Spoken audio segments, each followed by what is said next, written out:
بسم اللہ الرحمن الرحیم۔ السلام علیکم جی، کیپٹل ٹاک میں خوش آمدید۔ پارلیمنٹ کا اجلاس جب سے شروع ہوا ہے، حکومت اور اپوزیشن کے درمیان کشیدگی میں، محاذرائی میں کافی اضافہ ہو گیا ہے۔ حکومت اپوزیشن سے پلان مانگ رہی ہے کہ بتائیے کرونا وائرس کا مقابلہ کیسے کرنا چاہیے، اور اپوزیشن جو ہے وہ حکومت سے سوال پوچھ رہی ہے۔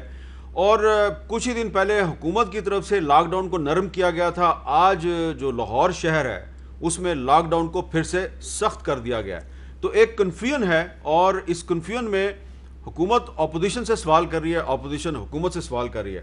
تو آج ہم بھی پہلے اپوزیشن سے کچھ سوالات کریں گے، پھر حکومت سے کچھ سوالات کریں گے اور کنفیوژن دور کرنے کی کوشش کریں گے۔ ہمارے ساتھ موجود ہیں آج جناب شاہد حقان عباسی صاحب، سابق وزیر اعظم۔ بہت بہت شکریہ شاہد حقان عباسی صاحب۔ اس سے پہلے کہ جو آج شبلی فراز صاحب نے جو سوالات اٹھائے اپوزیشن سے، وہ بات بعد میں کریں گے۔ پہلے ہم آپ سے یہ پوچھنا چاہ رہے ہیں کہ کل ہمارے پروگرام میں آپ کے ساتھی رانا ثناءاللہ صاحب، انہوں نے ایک بات کی ہے، اور بڑی ان کی بات جو ہے وہ ہم نظر انداز نہیں کر سکتے۔ آپ ذرا سنیں وہ کیا کہہ رہے ہیں۔ تو یہ کس کس کو گرفتار کرنے لگے ہیں؟ یہ میاں شہباز شریف صاحب کا نام ہے، شاہد خاقان عباسی صاحب، جوید لطیف صاحب، اور باقی میں تو ہوں ہی۔ اچھا، آپ جب بھی میرے پروگرام میں آتے ہیں اس کے بعد آپ گرفتار ہو جاتے ہیں۔ وہ جیسے کہتے ہیں نا کہ میں تو ہوں نا۔ شاہد حقان عباسی صاحب، مجھے یاد ہے پچھلی دفعہ بھی ایک پروگرام میں جب آپ آئے تھے، اس کے بعد پھر آپ غائب ہو گئے تھے، اور رانا ثناءاللہ صاحب بھی آئے تھے، اس کے بعد وہ پکڑے گئے تھے۔ یہ آپ لوگوں کے ٹی وی کے پروگرام میں آنے کا اور گرفتاری کا کوئی تعلق ہے آپس میں؟ یہ آپ کے پروگرام سے کوئی تعلق لگتا ہے مجھے؟ یہ بالکل یہ بڑا گہرا تعلق ہے۔ اچھا، آپ چپ کر کے گھر بیٹھنے کو نہیں پوچھتا، آپ ٹی وی پروگرام کریں گے، اسمبلی میں بات کریں گے، حکومت پر تنقید کریں گے، اور ہم نے کسی پر کبھی ذاتی تنقید نہیں کی تو نیب آپ کے پیچھے لگ جائے، ایک دم نیب کے نوٹس آنے شروع ہو جائیں گے۔ یہ ایک واضح انڈیکیشن ہوتی ہے کہ اب حکومت تکلیف میں ہے کہ نیب کو نوٹس آ جاتے ہیں۔ دیکھیں، رانا ثناءاللہ صاحب کہہ رہے ہیں کہ شہباز شریف صاحب اور آپ اور جوید لطیف صاحب اور رانا ثناءاللہ صاحب خود 4 بندوں کے بارے میں انہوں نے دعویٰ کیا یہ گرفتار ہو جائیں گے۔ جی بالکل، یہ عین ممکن ہے، کسی وقت بھی ہو سکتا ہے، کیونکہ حکومت اور نیب ملی ہوئی ہے۔ یہ نیب استعمال ہو رہی ہے سیاست کرنے کے لیے، پولیٹیکل انجینئرنگ کے لیے، جس کو دبانا ہو نیب سے دبا لو۔ یہ معمول ہے، لیکن یہ معاملے چلتے نہیں۔ آپ کو آج نیب نے بلایا تھا تو کیا انہوں نے کوئی نئی بات پوچھی آپ سے؟ کوئی نہیں، وہ ایک کویشچنر دے دیا ہے، جو انفارمیشن ان کو آلریڈی دے چکا تھا کہ یہ بھر کے دے دیں، وہ بھر کے دے دوں گا۔ اس کے بعد وہ کہیں گے جی ایک اور دے دیں گے، یہ بھر کے دے دیں، وہ بھی بھر کے دے دیں گے، پھر کہیں گے جی ہم مطمئن نہیں ہیں، گرفتار کر لیں گے، پھر ریمانڈ میں ہوں گے، کوئی وہاں بات نہیں پوچھنے والی نہیں ہے۔ میں نے تو جو کچھ پوچھتے ہیں ٹویٹر پہ رکھ دیتا ہوں، کوئی میرے پاس کوئی چھپانے کی چیز نہیں ہے، اور میں تو اوپنلی کہتا ہوں کہ ٹی وی کے کیمرے لگائیں، ان کے سامنے سوال کر لیں۔ اچھا جی، نیب کے دفتر کے باہر سارے ٹی وی کے کیمرے موجود ہوتے ہیں، میں تو کہتا ہوں آئیو وہیں آ کر سوال کر لیں، ان کے ڈی جی صاحب، چیئرمین، جو بھی آنا چاہتا ہے ان کے سامنے سوال کر لیں کہ سوال ہیں کہ آپ کے پاس۔ آج جو انہوں نے آپ سے سوالات کیے ہیں ان کے جوابات آپ پہلے دے چکے ہیں؟ جی سب دے چکے ہیں۔ وہ اس دفعہ کہ جی آپ کی یہ ٹرانزیکشن ہے، میں نے ساری بینکنگ ٹرانزیکشن جو میری پچھلے 10 سال کی ہیں ان کے حوالے کر دی تھی، اچھا، اور میں نے کہا تھا اس میں سے کوئی بھی آپ سوال کرنا چاہیں یہ پیسہ کہاں سے آیا، کہاں گیا، مجھ سے سوال کر لیں۔ اب شبلی فراز صاحب کہتے ہیں جی کہ یہ جس نیب پہ اپوزیشن تنقید کرتی ہے، یہ نیب کا کوئی ایک بندہ بھی ہم نے نہیں لگایا، چیئرمین سے لے کے نیچے تک سب ان کے ادوار حکومت میں لگے ہیں۔ لیکن نیب کے لگنے کی بات نہیں ہے، نیب کو استعمال کون کر رہا ہے؟ نیب ایک یہ وہ آدمی ہیں شہزاد اکبر صاحب، وہ کیا ہیں یہ آپ کو پتہ ہے؟ ان کا نیب سے کوئی تعلق ہے؟ نہیں، وہ مشرف صاحب کے دور میں بھی نیب کے ساتھ تھے، وہ پروسیکیوٹر تھے نیب کے۔ جی وہ تو پرانی بات تو نہیں ہے نا، اب نہیں ہے، اس وقت وہ کیا ہیں؟ اس وقت وہ وزیر اعظم کے معاون خصوصی برائے احتساب ہے۔ جی تو کیا احتساب وہ خود کرتے ہیں یا نیب سے کرواتے ہیں یا ایف آئی اے سے کرواتے ہیں یا مقامی اسلام آباد کے تھانے سے کرواتے ہیں؟ اس کے علاوہ تو پرائم منسٹر آفس تو احتساب نہیں کر سکتا نا، وہ تو پرچے نہیں درج کرتا، ریفرنس فائل نہیں کرتا، ان کی کیا حیثیت ہے؟ کل وہ آدمی ٹی وی پر آیا، لیڈر آف دا اپوزیشن کے خلاف اس نے ایک لمبی 4 شیٹ پڑھ کے سنا دی، اور سب باتیں وہ جو پہلے بھی کر چکے 3 دفعہ، نہیں کوئی بات نہیں ہے۔ بھائی آپ کے پاس کوئی ثبوت ہے آپ دے دیں نیب کو، آپ دے دیں ایف آئی اے کو، پرچے درج کر کے اس پہ ٹرائل شروع کر دیں، کیا اس میں مشکل بات کیا ہے؟ یہ صرف طریقہ یہ ہے کہ لوگوں کی بدنامی کی جائے، ٹینشن ڈائیورٹ کی جائے. آج آپ کے خیال میں نیب جب کسی پہ الزام لگاتی ہے تو وہ بندہ بدنام ہو جاتا ہے یا نیک نام ہو جاتا ہے؟ آج کل تو نیک نام ہوتا ہے. ہاں آج کل نیک نام ہوتا ہے کیونکہ نیب پر سے مکمل اعتماد اٹھ چکا ہے عوام کا. جس پر الزام لگتا ہے لوگ کہتے ہیں یار یہ نیب جھوٹ بولتی ہے, آج پھر جھوٹ بول رہی ہے. لیکن ایک بات بتائیں کہ نیب کے بارے میں پہلے مسلم لیگ نون اور پیپلز پارٹی کہتی تھی کہ یہ پولیٹیکل انجینئرنگ کرنے والا ادارہ ہے. اب چودھری پرویز لائی اور چودھری شجاعت حسین نے لاہور ہائی کورٹ میں ایک پٹیشن دائر کیا, اس میں انہوں نے بھی یہی کہہ دیا کہ یہ پولیٹیکل انجینئرنگ کرتا ہے. تو یہ مسلم لیگ نون اور مسلم لیگ کاف ایک پیج پہ کیسے آ گئی ہیں؟ نہیں, یہ ہم نے نہیں کہا, یہ چیف جسٹس پاکستان نے کہا تھا. اچھا, کورٹ میں انہوں نے کامنٹ دیا پھر آپ نے ان کا لفظ جو ہے اس کو ریپیٹ کیا؟ جی, تو ہم نے وہ اچھا لفظ تھا, وہ بڑا جامع لفظ تھا, وہ چونکہ چیف جسٹس ہیں تو وہ ان کی بات میں وزن ہوتا ہے, تو ہم نے کہا بھائی یہ ہو رہی ہے. تو پہلے اپوزیشن کی ہوتی تھی, اب اتحادی جماعتوں کی بھی شروع ہو گئی ہے. تو وہ کیوں اتحادی جماعتوں کے ساتھ کیوں پرابلم ہو گئی ہے؟ وہ آپ کی اور چیف جسٹس والی زبان کیوں بول رہے ہیں؟ دیکھیں, اتحادی جماعتیں کوئی بات کریں گی, کوئی مسئلہ اٹھائیں گی, ان کو دبایا جاتا ہے, ان کو سیدھا کیا جاتا ہے. تو پھر رضائی صاحب سے بھی کچھ غلطیاں ہو گئی ہوں گی, کچھ گناہ سرزد ہوئے ہیں. میں مثلاً انہوں نے leader of the opposition Punjab assembly Hamza Shahbaz صاحب کے پروڈکشن آرڈر جاری کیے, سعد رفیق صاحب سے ملے, کھانا بھی ان کو کھلایا رمضان شریف سے پہلے, ان کی تعریف کچھ کر دی. شہباز صاحب نے بھی اپنے انٹرویو میں کہ ہمارے ان سے بات چیت ہو رہی ہے. تو یہ کافی ہے, کافی چارج شیٹ ان کے ہے. کیا بات چیت ہو رہی ہے بیک چینل سے چودھری برادران کے ساتھ؟ آپ کی کیا بات چیت ہو رہی ہے؟ نہیں, کوئی بات چیت جو رسمی بات چیت ہوتی ہے سیاستدانوں میں, ایک بات چیت چلتی ہے, ڈائلاگ چلتا رہتا ہے. وہ اسپیکر ہیں, اسپیکر سے ہر آدمی ملتا ہے, اپوزیشن کے ممبر ملتے ہیں, بات چیت کرتے ہیں, ایک پرانا تعلق ہے, پچھلے 35 سال سے تعلق ہے ان کے ساتھ, تو وہ بات چیت تو جاری رہتی ہے. لیکن حکومت کوئی ناپسند گزرتی ہے تو پھر نیب سے نوٹس آ جاتا ہے. اچھا, آج شیخ حقان بھائی صاحب جو شبلی فراز صاحب ہیں, انہوں نے 3-4 سوال اٹھائے ہیں. انہوں نے کہا جی کہ اچھا آپ بتائیں کہ کرونا وائرس کے مقابلے کے لیے کیا حکمت عملی ہونی چاہیے؟ میں بتا دیتا ہوں, بتائیں. 4 چیزیں میں نے اسمبلی میں بھی کہی ہیں. 4 چیزیں آپ نے, یہ سنتے نہیں ہے. یہ شبلی صاحب کو چاہیے تھا قومی اسمبلی میں آتے نا, وہاں کیوں نہیں آئے؟ نہیں آئے تھے وہ ہمارے دونوں, میں 2 دن گیا ہوں اس اجلاس میں, میں نے ان کو نہیں دیکھا. اگر انہوں نے بات کرنی, وہاں پہ ایک دن شاہ محمود صاحب نے, وزیر خارجہ نے بات کی, دوسرے دن اور اس کے علاوہ 3-4 اور وزیروں نے اوٹ پٹانگ باتیں کی, اور اس کے بعد دوسرے دن میں شفقت محمود صاحب صرف وہاں موجود تھے. انہوں نے بھی جو باتیں کی وہ آپ سن لیں. انہوں نے شکوہ کیا جی اپوزیشن جی بڑی زیادتی کرتی ہے, یہ ہم پہ تنقید کرتے ہیں, اس کے کسی نے کوئی اسٹریٹجی نہیں بتائی, کوئی پالیسی نہیں بتائی. اچھا, شفقت صاحب سے تو ہم بات کر لیں گے, پہلے آپ ذرا شبلی صاحب کے سوال سن لیں. چھوٹے چھوٹے سوال ہیں کہ مجھے اپوزیشن یہ بتائے کہ ان کا اپنا پیرل کووڈ پلان کیا ہے, کووڈ-19 کا پلان کیا ہے. کیا یہ اپوزیشن چاہتی ہے کہ ہم پورے ملک میں کرفیو لگا دیں؟ سندھ حکومت نے نماز اور تراویح کی تو ہم مساجد کو بند کر دیں, کہ جس طرح کہا گیا کہ جو انجیکشنز ہیں وہ تو ملنے نہیں والے 2021 تک, اور پھر اس میں بھی ہمارا کیا ہوگا. تو ہماری کیا حکمت عملی ہونی چاہیے کہ جب اپوزیشن نے اجلاس بلایا تو پھر کیوں ڈیسائیڈ کیا کہ وہ اس میں پارٹیسپیٹ نہیں کریں گے, ان کی لیڈرشپ نہیں پارٹیسپیٹ کرے گی؟ جی, چھوٹا چھوٹا جواب دے دیں گے ان کا. میں چھوٹا چھوٹا دے دیتا ہوں.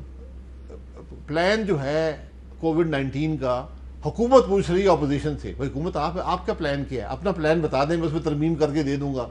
پلان بڑا سیدھا ہے, 4 حصے ہوتے ہیں. ایک, آپ نے کنٹینیوس اویئرنیس کیمپین کرنی ہوتی ہے, پوری دنیا کا طریقہ ہے کہ ہماری اسٹریٹجی یہ ہے, یہ مسئلہ پیدا ہو رہا ہے, ہم یہ کر رہے ہیں. دوسرا, آپ نے کنٹینمنٹ اسٹریٹجی ہوتی ہے, یعنی لاک ڈاؤن کتنی سیویرٹی کا ہوگا, کتنی دیر جاری رہے گا, کیسے ایز آف ہوگا, یہ سب پلان بنایا جاتا ہے. آپ ہمارے ملک میں دیکھ لیں, حکومت کچھ کہتی ہے, ہوتا کچھ ہو رہا ہے. حکومت نے کہا لاک ڈاؤن نہیں کریں گے, پرائم منسٹر نے کہا ملک میں لاک ڈاؤن ہو گیا. پرائم منسٹر نے کہا اشرافیہ کر گئی ہے. پھر پرائم منسٹر نے کہا جی میں ایز کرنے لگا ہوں. اس سے پہلے لاک ڈاؤن پاکستان میں ختم ہو چکا تھا. اب ایز, جب حکومت نے اعلان کیا ایز کرنے کا, آج پنجاب حکومت مارکیٹیں بند کر رہی ہے, اسلام آباد آدھا بند ہے آدھا کھلا ہوا ہے, سندھ حکومت نے پھر ایک دن کھول کر مارکیٹیں اور مالز بند کر دی ہیں.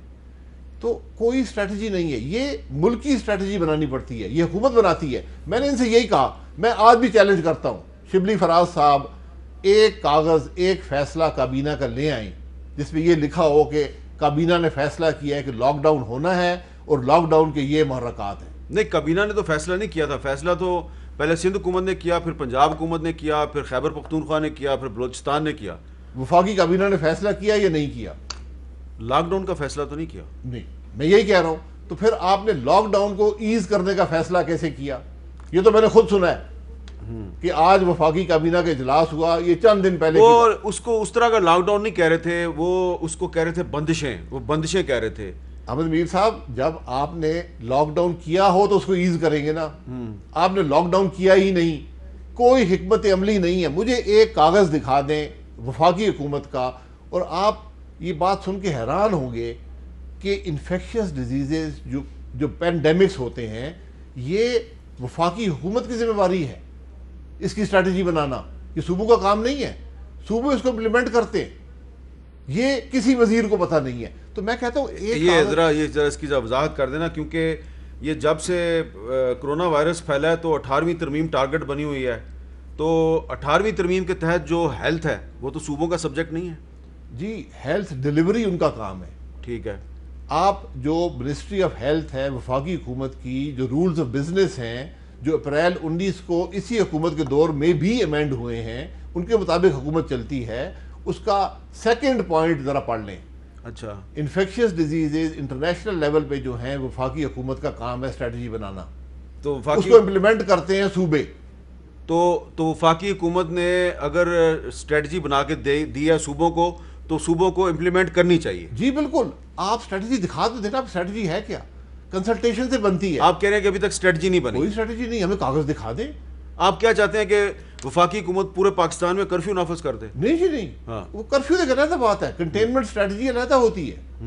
آپ وہ بھی, اگر میں آپ کو حقیقت سے بتاتا ہوں, اگر آپ 3 ہفتے پاکستان میں سخت لاک ڈاؤن کرتے, آپ کا مسئلہ میرے خیال میں حل ہو جاتا. سخت لاک ڈاؤن کا مطلب ہے کرفیو؟ کرفیو نہیں, یعنی آپ مکمل طور پہ لوگوں کا ملنا, ایک دوسرے گھر سے باہر نکلنے کا کوئی ایک مقصد ہونا چاہیے. اچھا, آپ کو یاد ہے کہ رمضان المبارک سے پہلے فیڈرل گورنمنٹ نے, جس میں پریزیڈنٹ عارف الوی بھی شامل تھے, علماء کرام کے ساتھ مل کر ایک 20 نکاتی فارمولہ تیار کیا تھا, جی, اور صوبوں سے کہا تھا اس کو امپلیمنٹ کریں. تو وہ کیا وہ ایک فیڈرل گورنمنٹ کی بنائی ہوئی اسٹریٹجی نہیں تھی؟ ایگزیکٹلی, میں یہی بات کر رہا ہوں کہ جو صدر صاحب نے ڈیولپ کیا ایک اپنی ہمدردی کے طور پر, اسی قسم کی اپنی اسٹریٹجی ہونی چاہیے تھی کہ یہ ہماری لاک ڈاؤن کی اسٹریٹجی ہے.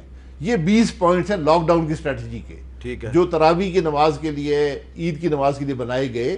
وہی اسٹریٹجی آپ کو پورے ملک کے لیے بنانی تھی, وہ نہیں ہے. جب تک اب کرونا وائرس کی ویکسین تیار نہیں ہوتی تو کیا پاکستان میں لاک ڈاؤن رہے؟ نہیں جی نہیں, لاک ڈاؤن نہیں. آپ کو ایک اسٹریٹجی بنانی پڑے گی کہ کس طرح آپ نے سوشل ڈسٹینسنگ کرنی ہے, اس کے اندر آپ نے معیشت کو بھی کیسے چلانا ہے. کیونکہ آپ یہ یاد رکھیں کہ ہماری 52% جو معیشت ہے یہ سروس انڈسٹری ہے. آج ساری سروس انڈسٹری بند ہے, سب سے زیادہ ملازمت وہاں پر ہے. 28% جو ہے وہ ایگریکلچر ہے, وہ چل رہی ہے. 20% کا مسئلہ ہے, وہ انڈسٹری نہ ایکسپورٹ کی اس وقت ہو رہی ہے, نہ ملک کے اندر مال کی ڈیمانڈ ہے. وہ انڈسٹری ویسے بھی بند پڑی رہے گی. آپ پروٹیکٹ کس کو کر رہے ہیں؟ اس لیے آپ کو بڑی یہ ڈیبیٹ ہوتی ہے ان چیزوں پر, ایک حکمت عملی ڈیولپ ہوتی ہے, اس کو دے دیا جاتا ہے کہ یہ ہماری حکمت عملی ہے, اس پر ترمیم ہوتی رہتی ہے. وہ کوئی صحیفہ آسمانی نہیں بن جاتا, آپ بناتے ہیں, اس میں ترمیم, آج اب بہتر ہو رہا ہے, ہم ترمیم کر دیتے ہیں. تو پھر اس کا مطلب یہ ہے شاہد خاقان عباسی صاحب کہ پھر یہ پارلیمنٹ کا اجلاس بلانے کی کوئی ضرورت نہیں ہے, فیڈرل گورنمنٹ خود ہی اپنے رولز آف بزنس کے تحت ایک پینڈیمک سے نمٹنے کے لیے ایک اسٹریٹجی بنائے, صوبوں سے کہ اس پہ عمل درآمد کرو. جی بالکل, اور اس میں اسمبلی مشاورت کے لیے ہوتی ہے. آپ سارے پولیٹیکل لیڈرشپ کو اکٹھا کریں. پرائم منسٹر آدھا گھنٹہ نہیں نکال سکا, ایک میٹنگ بلائی, اس میں 10 منٹ بات کر کے غائب. وہ سارے اپوزیشن لیڈر بیٹھے ہوئے دیکھ رہے ہیں. حکومت والے کہتے ہیں اپوزیشن لیڈر جو ہے وہ ٹائم نہیں نکال سکا, آپ کہتے ہیں پرائم منسٹر ٹائم نہیں نکال سکا. یہ تو ریکارڈ کی بات ہے, سارے گواہ ہیں اس کے کہ دونوں نہیں آئے. سارے بیٹھے ہوئے, سارے گواہ ہیں کہ دونوں نہیں آئے. نہیں جی نہیں, سارے بیٹھے ہوئے تھے. یہ ویڈیو کانفرنس تھی, سارے بیٹھے تھے, اسپیکر بھی تھا. پرائم منسٹر صاحب آئے, 5-6 منٹ بات کی. اچھا, اور جب دوسروں کی باری آئی بات کرنے کی تو دیکھا کہ وہ غائب ہے اسکرین سے. تو شہباز صاحب نے پوچھا کہ پرائم منسٹر صاحب کہاں پہ ہیں؟ تو اسپیکر صاحب نے کہا جی ان کو بڑا ضروری کام پڑ گیا, چلے گئے. اچھا, تو یہ نہ اسمبلی میں آ سکیں, ہیلتھ منسٹر بھی خود ہیں, کوئی وزیر اسمبلی میں نہیں آیا. اسد عمر صاحب واقعی اس کے انچارج بنے ہوئے ہیں, وہ بھی نہیں آئے اسمبلی میں. ہیلتھ منسٹر بھی نہیں ہے, پرائم منسٹر بھی نہیں ہے, فائنانس منسٹر بھی نہیں ہے. یہ انٹیریئر منسٹر نہیں ہے، یہ وہ لوگ ہیں جو اس ساری چیز کو مینیج کرتے ہیں، ایک شخص نہیں ہے. لیکن ایک بندہ تو آیا نا، اس کا نام تھا شاہ محمود قریشی، وزیر خارجہ. وزیر خارجہ صاحب جو ہیں وہ سینٹ میں بھی اور قومی اسمبلی میں بھی ان کی جو تقریریں تھیں وہ بڑے ناراض نظر آئے ہیں اس دفعہ اپوزیشن سے. پہلے وہ ایسے اتنے ناراض نہیں ہوتے تھے، ان کی اتنی اچانک ناراضگی کیوں ہوئی ہے آپ سے؟ سر ناراضگی ان کی بے شک ہو، ہم ان سے رشتہ تو نہیں کرنا. بات یہ ہے کہ انہوں نے بات کیا کی ہے، ان کی اب تقریر دیکھ لیں. ان کی کرونا وائرس کے بارے میں صرف انہوں نے ایک بات کہی کہ اس کی اسٹریٹجی ایوالو ہو رہی ہے. آج 3 مہینے بعد ابھی اسٹریٹجی بنی نہیں ہے، ایوالو ہو رہی ہے. انہوں نے کہا کہ اصل مسئلہ جو ہے وہ 18ویں ترمیم ہے. یہ بڑا ظلم ہو گیا وفاق کے ساتھ، حالانکہ خود اس کو ووٹ دیا تھا، اس وقت وزیر تھے. بڑا ظلم ہو گیا اور جب تک یہ ٹھیک نہیں ہوگا تو معاملہ ٹھیک نہیں ہوگا. یعنی مجھے جو سمجھ آئی، انہوں نے کہا کہ اگر 18ویں ترمیم ختم نہیں کریں گے کرونا وائرس ٹھیک نہیں ہوگا. یہ ان کی بات ہے. پھر آخر میں انہوں نے بڑی عجیب بات کی. انہوں نے کہا کہ میں اپوزیشن سے مدد چاہوں گا جو باہر پاکستانی پھنسے ہوئے ان کو واپس لانے کے لیے. جو ان کی اپنی ایک ذمہ داری اس پورے کرونا کے معاملے میں فارن منسٹری کی ہے، وہ اپوزیشن سے مدد مانگ رہے. بھائی پاکستانی پھنسے ہوئے ہیں، جہاز چارٹر کریں، ان کو لے آئیں. آپ نے کس مشکل میں اپنے آپ کو ڈالا ہوا ہے؟ وہ پیسے دینے کو غریب تیار اصل میں وہ آپ سے 18ویں ترمیم کو تبدیل کرنے کی مدد مانگ رہے ہیں. جی اوپنلی کہا انہوں نے. تو کیوں کوئی ایسے تو نہیں نا بات کر دی؟ ہو سکتا ہے کوئی جس طرح پہلے بھی آپ نے کچھ قانون سازی میں مدد کی ہے حکومت کی، تو ہو سکتا ہے آپ 18ویں ترمیم پہ بھی مان گئے ہو. قانون لے آئیں، کون سی ترمیم کرنی ہے؟ اگر وہ ملک مفاد میں مان جائیں گے، آپ مان جائیں گے 18ویں اگر ترمیم؟ ملک کے 18ویں ترمیم تو آئین کا حصہ بن چکی ہے. ٹھیک ہے. اب آپ نے آئین میں ترمیم کرنی ہے. میرا خیال ہے اس کو آپ 26ویں ترمیم شاید کہیں گے. ٹھیک ہے. ترمیم کرنی ہے، ترمیمی بل لے آئیں، اس پہ بات ہو جائے گی. کیوں نہیں ہوگی؟ لیکن وہ کہتے ہیں کہ ترمیمی بل سے پہلے ہم اپوزیشن سے بات چیت کرنا چاہتے ہیں. کس بات پہ؟ وہ ہو سکتا ہے وہ کہیں جی کہ یہ ہم میر صاحب بڑی سیدھی بات ہے. اگر کوئی ملک میں صدارتی نظام واپس لانا چاہتا ہے جو 18ویں ترمیم نے ختم کیا تھا، تو میں تو کم از کم سیاست چھوڑ دوں گا، اس کے حق میں نہیں. اچھا، یہ آپ نے بڑی اہم بات کی ہے کہ آپ کے خیال میں جو لوگ 18ویں ترمیم پہ تنقید کر رہے ہیں وہ اس ملک میں صدارتی نظام چاہتے ہیں. دیکھیں نا، اس ترمیم کے 3 حصے تھے. ایک صدارتی پاورز لے کر پارلیمانی نظام بحال کر دیا گیا تھا. اگر کوئی وہ کرنا چاہتا ہے تو مکمل مخالفت ہے اس آدمی کی. دوسری تھی صوبوں کو اختیارات دیے گئے تھے، صوبوں کے اختیارات واپس لینا ہم مکمل مخالفت کریں گے. ٹھیک ہے. تیسری بات تھی ضیاء الحق کا نام 18 دفعہ اس کے اندر تھا یا 8 دفعہ تھا، مجھے بھول گیا ہے، وہ نام نکالا گیا تھا. وہ میں نے اعجاز الحق صاحب سے بات کی ہے، وہ تیار ہے. وہ کہتے ہیں اگر نام واپس ڈالتے ہیں تو میں تیار ہوں. اچھا، ضیاء الحق کا نام آپ نے واپس ڈالنا ہے ڈال لیں، باقی 18ویں ترمیم میں کوئی ترمیم نہیں ہوگی. اصل بات صدارتی نظام والی ہے، صدارتی نظام اور صوبوں کے اختیارات. اصل بات صوبوں کے اختیارات کی ہے. آپ نے ایک سٹیٹمنٹ دیا ہے کہ اگر آپ نے صدارتی نظام کو واپس لانا ہے تو میں سیاست چھوڑ دوں گا. صدارتی نظام واپس لانا ہے یا صوبوں سے اختیارات واپس تو لینا، آپ سیاست چھوڑ دیں گے؟ بالکل سیاست چھوڑ دیں گے. کیوں اتنی سخت سٹیٹمنٹ کیوں دے رہے کیونکہ آپ کا ملک اس کے بغیر نہیں چلے گا. آپ کا ملک تباہی کے دھانے پر آج بھی کھڑا ہے اور یہ 2 تبدیلیاں اس کو تباہ کر دیں گی. یہ ملک نہیں چل سکتا. 1962 میں جنرل ایوب خان نے بھی ایک صدارتی آئین نافذ کیا تھا. جی. تو 1962 سے لے کے اور 1969 تک 69 تک وہ صدر رہے، صدارتی نظام چلتا رہا. جی. اس کے بعد کیا ہوا؟ اس کے بعد پاکستان 71 میں ٹوٹا. جی. انہی فیصلوں کے نتیجے میں اب آپ کا ایک پارلیمانی نظام بن چکا ہے، پاکستان کے عوام نے قبول کر لیا ہے، اس میں ترمیم مت کریں. جو مجھے سمجھ آئی ہے شاہ محمود صاحب کی باتوں سے، دیگر وزیروں کی، وہ NFC ایوارڈ سے خوش نہیں ہیں.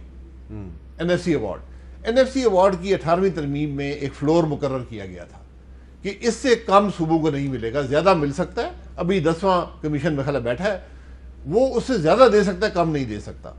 اب حکومت یہ سمجھتی ہے کہ ہمیں صوبوں سے زیادہ پیسے لے کر وفاق کو دینے ہیں.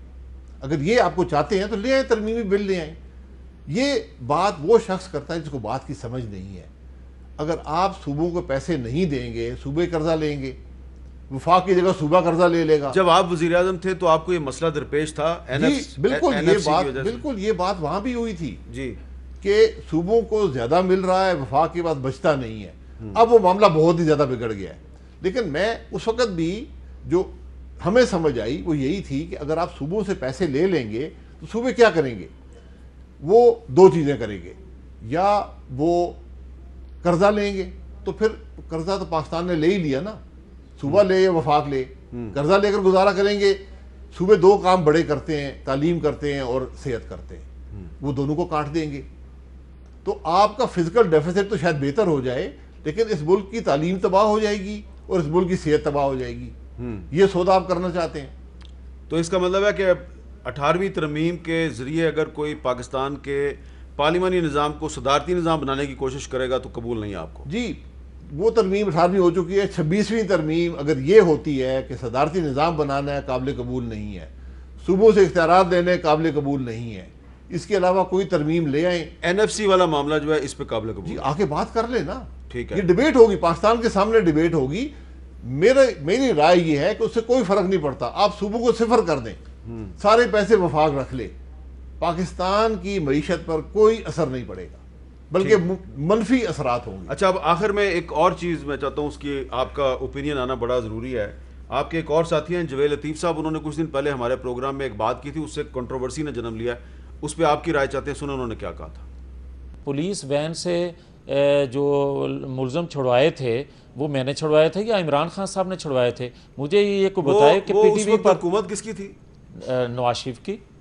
تو وزیر داخلہ کون تھا؟ نثار علی خان. تو کیوں نہیں اس نے پکڑا؟ میں یہی تو عرض کروں گا. ہاں جی, پھر عرض کرنے دیں نا مجھے. ہاں جی کریں جی. میں عرض کرتا ہوں.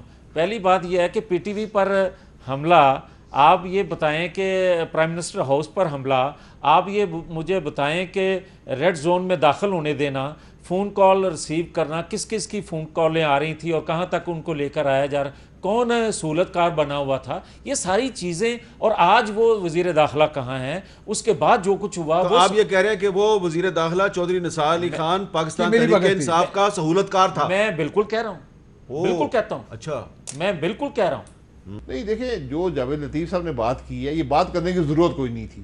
یہ ان کی اپنی رائے ہو سکتی ہے, ایک اسپیکولیشن ہو سکتی ہے.